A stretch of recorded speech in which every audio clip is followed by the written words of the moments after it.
yéen a ma doon laaj audio yi moo laa jox ñu audio yi ñu génn moo laa jox ñu audio yi moo laa lii moo laa tey la audio yi nag tey la audio yi ayca kon rang leen ñu tocc mi leen benn audio bu gudd 11 minutes discussion entre MC Niass neewoon naa leen audio yëpp yor naa ko audio yëpp yor naa ko ba may wax nag tàmbali ba ca dibi ba yàgg na audio yi nag tey lañ ci commencé di leen ko bàcc benn par benn ayca kon nag ñu ñëw léegi ñu gën a gaaw rek ayca pare leen woo Sénégal audio yaa ngi fi voilà audio yaa ngi fi mi ngi noonu léegi nag xam nga dafa am lu ma leen waxoon ne woon naa leen audio yi génn wala audio yu ngeen jot tamit amul benn réaction xam nga xam doomu aadama mooy nga xam état psychologique am xam ni muy réfléchir xam nan lay analyser xam nan lay jëfee audio yi man je savais depuis mois de mars que audio yi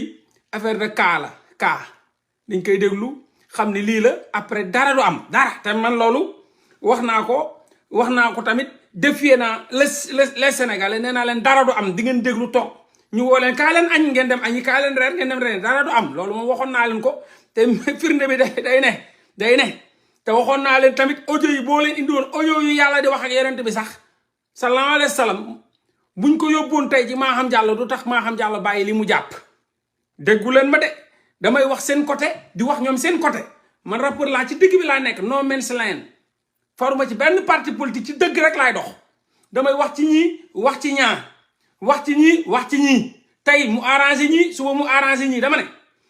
newoon naa leen ku leen jox junni audio juróom-ñaar fu ngeen toog doo leen fa jógee ma ne it ku wàcce woon audio yàlla mu naan sóorat tel Adji Sarr day kàcc sóorat tel Adji Sarr waxul dëgg li complot yenentu bi ñu wàcce ko ci yenentu bi ñu yóbbul ko parti bële ñoom Maham Diallo du tax ñoom Maham Diallo bàyyi ndax dinañ def procès dinañ créer soit ñu sosal ko soit ñu tiiñal ko tuumaal ko wala ñu tiiñal ko mais loolu moom waxoon naa ko voilà mi ngi noonu exactement en tout cas liñ ma waxoon dañ ne woon bu audio yi génnee joxel audio yi ñu yëngu joxel audio yi ñu nangam am na ñu naan sax déglu nañ audio yi waaye buuse wuñ fuñ toog kon nag sama chaque jour rek samay wax day doon dëgg chaque jour rek yàlla daf may dëgg ci wax ak ku mun a doon loolu mooy lu may sant yàlla di ko gërëm mooy boobu ba léegi histoire bi dëgg dama ko am ci sénégalais yi am ko ci comploteurs yi am ko ci ñëpp dëgg rek dëgg tey wane ni ku wax dëgg wala nga nekk ci dëgg yàlla jàppale la dëgg rek moo am solo dëgg rek moo am solo ak ku mun a doon même boo ko waree wax sa baay wax ko sa baay même boo ko waree wax sa yaay joxañal sa yaay wax ko dëgg ji donte dañ lay rey parce que yàlla daf ne kulul xaq wala kaana muran kulul xaq mooy waxal dëgg donte dañ lay faat man loolu dama ko gëm ni dëgg ji nekk ci man moom dinaa ko wax donte Sénégal dina yëngu donte dinañ daw di ñëw ci man du ma bouger damay taxaw fu ma taxaw ndax ci dëgg jooju laay dox ci dëgg jooju laay ne faruma ci kenn ci dëgg laa faruma ci kenn ci allahu ahad sama dund moom laa àndal moom rek laa gëm moom laa wóolu moom laa jiital fii moom laa jiital bàyyi ko ginnaaw fépp man allah rek laa sentir kese donc lépp lu may wax dama ci xool yàlla xooluma ci bëggeel xooluma ci vue xooluma ci aimé xooluma ci parce que jaayuma dara lépp c'est gratuit kon yàlla laay am yàlla laay wuti li may def yàlla rek mooy tax ma koy def te loolu mooy tax suñu borom sës ma fenn te doomu aadama du ma fa wàcce ndax dëgg ji ma nekk di ko yàbbi ndem mu neex ñii wala mu naqari ñële mais dëgg jooju moo fi nekk te moo fi nekk te dëgg jooju du ma ko bàyyi allah bu asamaan si doon xotteeku ndox mi di ball du tax ma changer li ma nekk ndax wutuma ci merci bu wutuma ci bégee wutuma ci dara quitte avec ma conscience que li may wax mooy dëgg kenn mënu ko dindi c'est le plus important te lu ma mus a wax mu am lu ma mus a wax mu nekk même bu may critiquer le peuple sénégalais sax day am bu ma ne leen aju audio bu ñëwee doo leen yëngu audio bi ñëw na duñ yëngu ma ne leen loo leen tegal Maham Diallo du tax mu gëm leen moo am lenn kese lañ leen wax te nangu leen ko def mooy seule la lutte libère seule la lutte libère seule la lutte libère ngeen ne am nañ leen may temps jël leen temps bi ñun moom ñuy xeex ñii xeex de ñii xeex bu doy waar sax xeex bu yëngal sax mais lu ma leen wax moom lenn kese la solution c'est seule la lutte libère waaw kese moo leen ci mun a sauver munu leen a indi dossier ba waa clan wu Macky Sall relâché munu leen indi audio ba waa clan wu Macky Sall relâché ba ñu commencé teg seen plan di préparer Adji Sarr mentalement pour bu demee lu muy wax ji Maham Diallo mais équipe boobu noonu Maham Diallo da cee bokk sax xam nga wax naa leen benn affaire ne mais Adji Sarr ak Maham Diallo yéen la ñuy foowee mais ñoom ñaar réeroowuñu bu Adji Sarr demee ba am fitu nekk bureau Maham Diallo di enregistré waate à son insu mu kooku porte plainte mujjul fenn kon kay yéen lan ngeen di xaar Adji Sarr ak Maham Diallo xamante nañ ba leen fekkee seen bureau xoolal ay Maham Diallo Adji Sarr dañu ay gaayen lañ Maham aji la ko aji naka mu aji naka waar nangam dañuy comme ay ñu kii yéen ngeen foog ni benn justice la bu dëggu buy jël Adji Sarr déedéet Adji Sarr ak Maham Diallo ay gaayen lañ équipe buy préparé Adji Sarr pour lu ñu war a dem waxi Maham Diallo élément yi Maham Diallo ñi ngi ci biir équipe boobu benn équipe la ba ñuy préparé Adji Sarr lépp laa dégg bu ma ñëwee wax naa leen ko nee nañ aji bu demee day wax ni moom ak MC MC da ko doon jéem a doxaat nangam lépp am ñu génn naan non moo laa bul joxe secret yooyu man leen mais vous êtes malade je parle pas de mon esprit waxuma man li ma xam ñoom li ñuy wax laa leen di raconter lu tax mu juumaguma boobu ba léegi mooy ñoom damay déglu li ñuy wax di ñëw di leen ko raconter loolu kese la damay déglu fii nuñ amee élément laa fa amee élément dañuy déglu jox ma jox leen kese yokkuma ci wàññiwuma ci moomuma ci dara du samay kàddu du sama xam-xam dañ leen infiltrer la ñu wax ñu jox ma waxal leen loolu bu génnee ñu ne lii la kese donc la ca am loolu la léegi nag bon nañ ko déglu après ñu jàll parce que man j'ai d'autres chats à fouetter tant que cela libère boobu amul man fu nekk nii moom maa ngi doxi samay soxla am na leneen lu ma yitteel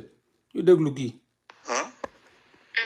Mamour Diallo rek lim la mën a jox ci ay millions kenn mënu la ko wax. te xoolal le mec il m'a forcé ma am benn conversation moom comme si moom daf may jàppale rek nee na comme si daf may jàppale est-ce que xam nga loolu. moom ci bopp. te moom moo tëgg lépp ah. waaw.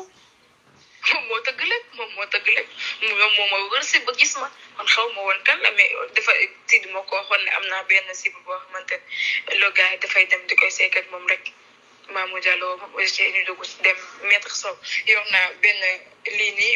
yoo xamante ne maître Sow moo ko bind si loxo numéro jox ma ko dinaa la ko jox maître Sow maître Sow ñoom ñëpp ñu wax si après ñoom ñu ne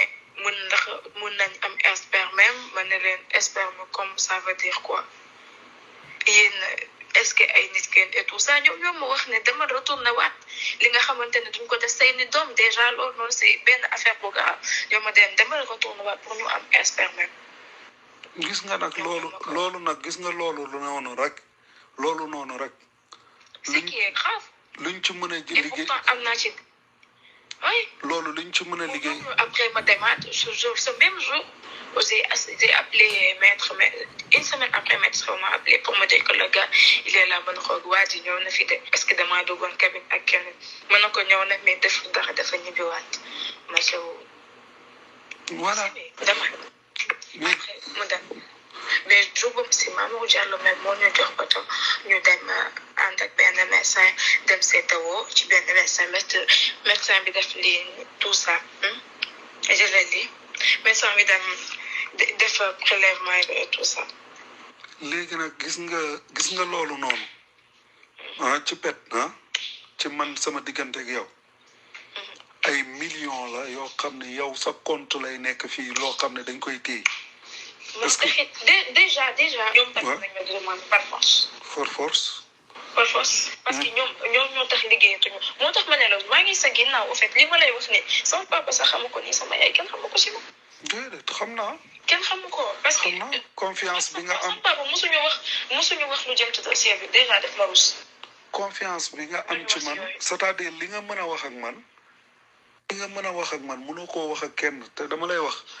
confiance la boo xam ne sama diggante ak yow boo xam ne lu ñuy téye la rek denc voilà parce que nit il faut mu am ku nekk ci wetam dimbale ko comprendre nga bu baax. mais man doo mën a xëy comme ñeneen ñi. je vois pas doo dugg sama vie après nga génnaat comme ça. jamais dama lay dimbale jamais maa ngi ak yow ba nga dee yow waxuma la dara dama lay téye. mais tu vas ba li ñuy dee. wa bien sûr pourquoi pas yow man maa lay jox Cheikh Ibrahima Niass déggoo lu ma la wax yow loolu bul sonn. loolu boo ko tëddee instant bi loo si tegaatoon nii ba nelaw jeex na. loolu laa noo Cheikh Ibrahima Niass loo si tegaatoon ba dem nelaw. loolu amul benn problème loolu man maa la koy jox waaye dama bëgg ñun tamit yaa ngi dégg ñu am loo xam ne luy jëriñ ëllëg la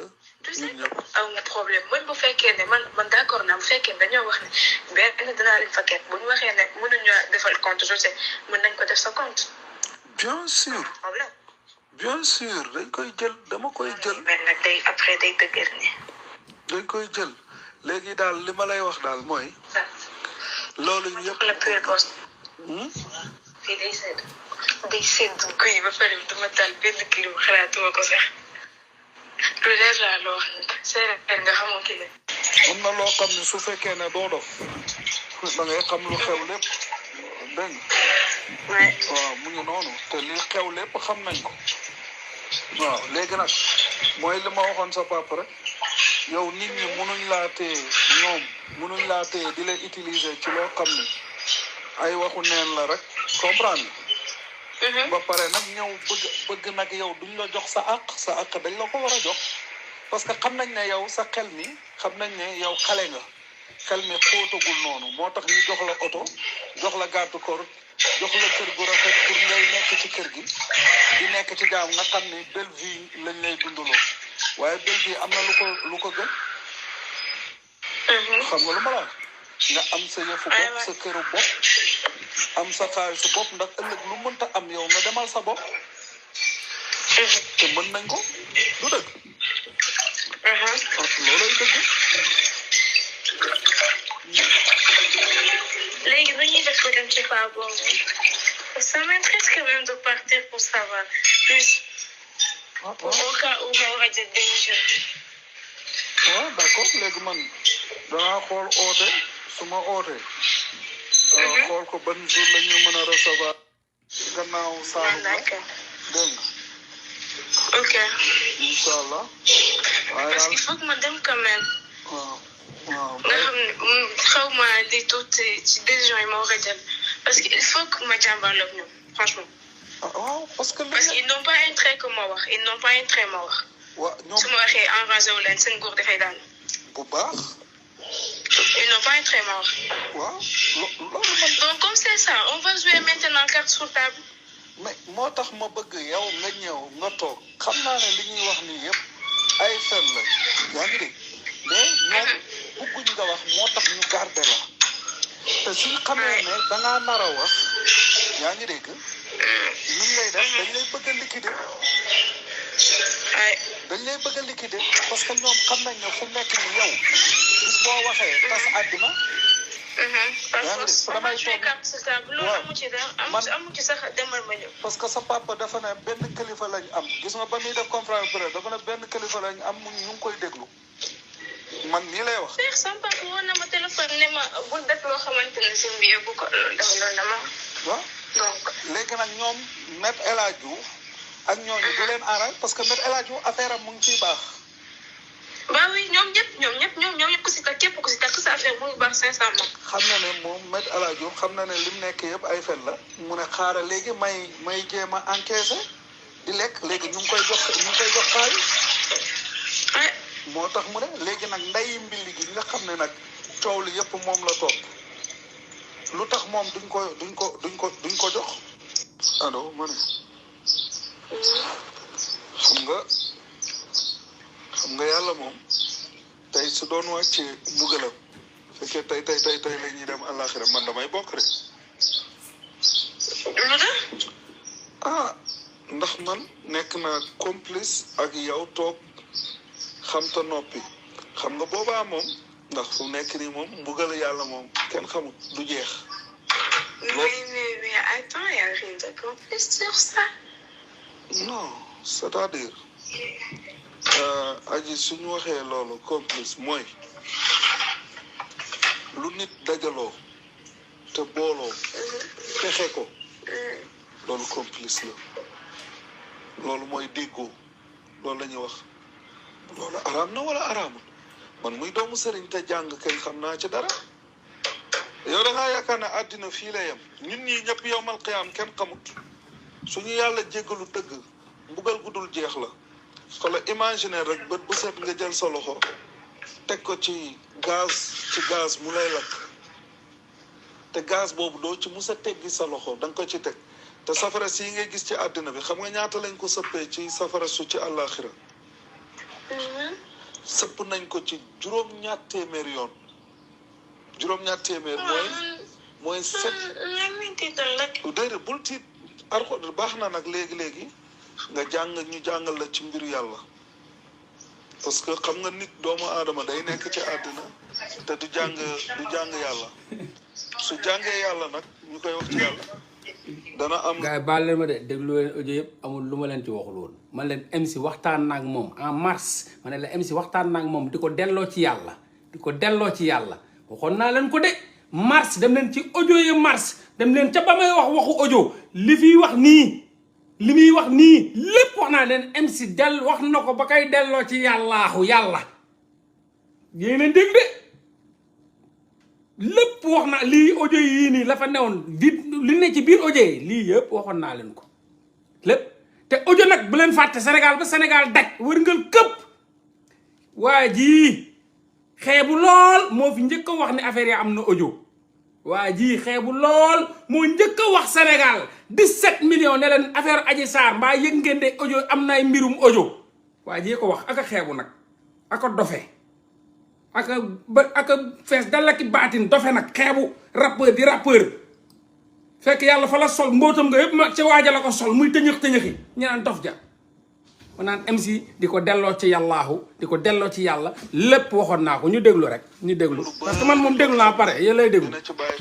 xam naa ci lépp. yàlla borom yërmande la.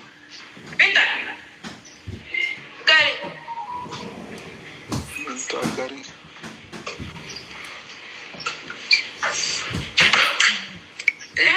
lii bi daa jeex. loolu mooy problème bi yow mii nday mbili gi nga xam ne yow yaa waral coow li yëpp ñu xam ne coow li yëpp yow la te lépp c'est faux lu tax yow duñ la jox ay milliards. dañ la ko war a jox aji. déjà tey dinaa leen tiital parce que je retourne vers François Hélène Gueye pour lui dire que samedi suba incha allah dañu def live. waaw léegi nag man des révélations. yaa ngi dégg waaw mais man dinaa lay xelal ni ngay def pour toog da ngay toog ne leen damaa bëgg kër nañ la tabaxal nañ la jox clé à main yaa ngi dégg soxlawu sax clé à main nañ la defaral terrain ñu jox la xaalis bi ndax mun nañ la jox terrain bindal la ay kayit ak yëpp fekk ne ñoom en domaine duñ ko sottil ci yow comprendre nga lu ma la wax dafay nekk mu. mais ñoom man xam naa leen ay fenkat la ñoom ñëpp te ñoom ñëpp laa xam ñoom ñëpp ku nekk tëgg naa ak yow. ñoom ñëpp laa xam et non pas intérêt ma wax loolu moom xam naa ko. et non pas intérêt ñoom ñëpp tey mu xoolal attends dinaa photo benn liste ci ñi nga xamante ne jot naa leen gis. mu ngi noonu. su ma la ko waxee sax je vois pas mon croire. ñii de ay doomu aadama moo tax ils n'ont pas intérêt parce que dañoo foog ne benn une petite gamine lañ nekkal boo xamante ne xamul dara dof la. lii mooy audio bi nga xam ne après la wax liste ba ma ne leen liste ba yoruma ko audio boobu yoruma ko mais ci lay wax ne dinaa la jox liste bi après naa la jox liste bi après la ko jox liste bi. samedi suba incha allah dañu def live. waaw léegi nag man des révélations. yaa ngi dégg waaw mais man dinaa lay xelal ni ngay def pour toog da ngay toog ne leen damaa bëgg kër nañ la tabaxal nañ la jox clé à main yaa ngi dégg soxlawu sax clé à main nañ la defaral terrain ñu jox la xaalis bi ndax mun nañ la jox terrain bindal la ay këyit ak yëpp fekk ne ñoom en domaine duñ ko sottil ci yow comprendre nga lu ma la wax dafay nekk mu. mais ñoom man xam naa leen ay fenkat la ñoom ñëpp te ñoom ñëpp laa xam ñoom ñëpp ku nekk tëgg naa ak yow. ñoom ñëpp laa xam et non pas intérêt ma wax loolu moom xam naa ko. et non pas intérêt ñoom ñëpp tey mu xoolal attends dinaa photo benn liste ci ñi nga xamante ne jot naa leen gis. mu ngi noonu. su ma la ko waxee sax je vois pas mon croire. ñii de ay doomu aadama moo tax ils n'ont pas intérêt parce que dañoo foog ne benn une petite gamine lañ nekkal boo xamante ne xamul dara dof la et tout ça te xamuñu lépp lu ñuy def xam naa ko dama leen bàyyi si biir rek. mu ngi noonu nag léegi nag bàyyi ci biir boobu nag te xam ne ñoom ay fen la léegi nag par force nag mu neex mu naqare dafa jot ci taabal nga ne leen yaa ngi may dégg. terrain bi soxlawuma ko dama bëgg ngeen jox ma tabax pour sama famille. Attends, moi, ces gens-là, ay nitu lan lañ. ok voilà mi ngi noonu donc.